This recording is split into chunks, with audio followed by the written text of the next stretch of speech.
Hi everybody. This is going to be one of my farewell videos to this native tank. I'm breaking it down today, but I do want to get some more video and some better video of that central stone roller right there. I've been shooting a series of videos recently where I'm discussing nitrates and the impact they can have on your animals. And while I have lost some animals recently, I do not believe it was due to nitrate poisoning.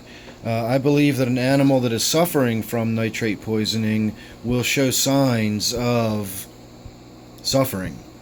And this fish, while there are many possibilities as to why it looks the way it does, these are fish that need to be in fast-moving water, they're usually in colder water, and they're usually in very high oxygenated water. So there are other possibilities as to what could be going on with it. But I think that all in all it is a result of living in very high levels of nitrates, where in its native environment, its natural environment, it probably barely, if ever, sees any nitrates or is never exposed to them at all. So a few minutes ago I was trying to get some video of the sunfish feeding, and of course they were doing nothing. And now that I'm trying to actually shoot some video of that central stone roller, the sunfish are going crazy and distracting me that way. So this, I guess, is just going to be the final video altogether, because it's getting late and I really do need to start breaking this tank down. But take a good look at that stone roller, the way his scales are falling off. When I first saw it, I thought that it was markings from being struck by the sunfish. The sunfish strike at the smaller fish all the time. Very, very aggressive animals. But the more I looked at it, the more I realized it is not in any kind of patterned markings. Usually when a fish has been struck at by another fish, you can see either like lines in a scraping pattern where the teeth have gone across, or it'll be sort of a horseshoe shape where the upper or lower jaw hit it. This is not that at all.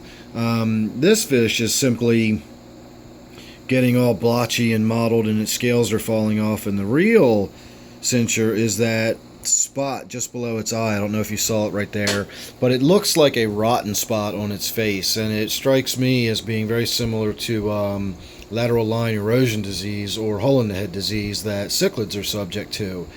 And while there's not any that I've been able to find any solid science that says this is why nitrates cause that, it is commonly associated with high nitrate levels with cichlids, the hole in the head disease, that is. So I suspect, out of all the videos I've shot where I've said that, you know, only certain fish suffer from nitrate poisoning or are very sensitive to it, and none of the fish deaths that I've had over the last year or two would I account for that.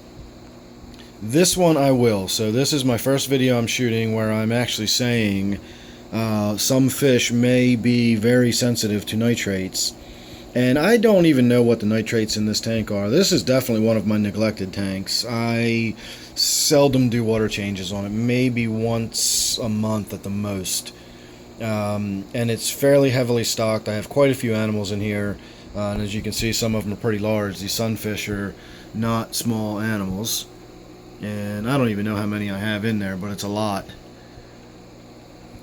So it's been interesting. I probably will set something up like this again next summer and get it going again. I really was going to do some more video. I really wanted to do that video about nitrates because I really want to tie it into another video where I lost some fish in another tank recently, and I wanted to talk about nitrates and their effects. Now I'm not really going to get time, so this is going to kind of be it. Just sort of giving you a look at that one.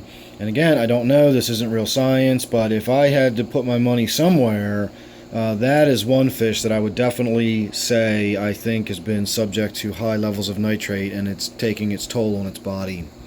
So we can continue this discussion now that you've all had a good look at this fish, and I can always just tie a card to this video here in any new videos I do where I want to reference what this fish looks like. So I'm calling that good enough. Calling this farewell. Alright everybody, we have begun. I've already got the woodwork out and all of the floating plants that were in there, so that's all getting trashed. I'm not going to try to salvage or save any of this. The rock work I probably am, because that I can actually bleach and sanitize, but all the wood and all the plants, I'm not even going to take the chance of spreading any kind of cyanobacteria or anything. I did want to show you what this looks like Look at the difference when you move the rocks. You can tell where the light hits and where the light does not hit, and that gives you a pretty good idea of how algae needs light to grow. Look at the difference where the light wasn't shining. So we are in the process of breaking it down little by little. It's all getting torn out of here. Now this one is a nice rock. I'm having a hard time even holding that with one hand underwater, and it's very slimy. So, I mean, that gives you an idea of the size of that one. And how nasty that looks when it comes out of there. So these are all rocks I've collected myself from my local stream, or even a lot of them came out of my yard. This is another one that's a pretty sizable chunk of rock in the tank. I'm not going to try to pull that one out one-handed, but that gives you an idea of the kind of rock work I put in these tanks. So I'm going to get on with it, and next thing I'm going to do is put the siphon in and start draining that water out, and we're going to start collecting some fish, putting them in a bucket, and then we're going to go down the street and let them go in the stream.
Alright, like a dunderhead that I am, I completely forgot my truck is in the shop.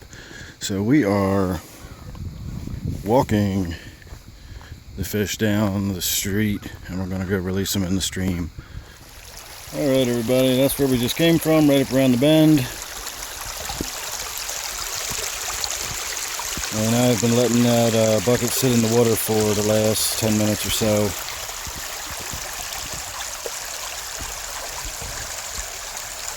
So hopefully the temperatures will have equilibrated enough that it shouldn't be much of an issue. That's a lot of fish for one little bucket. So here we go.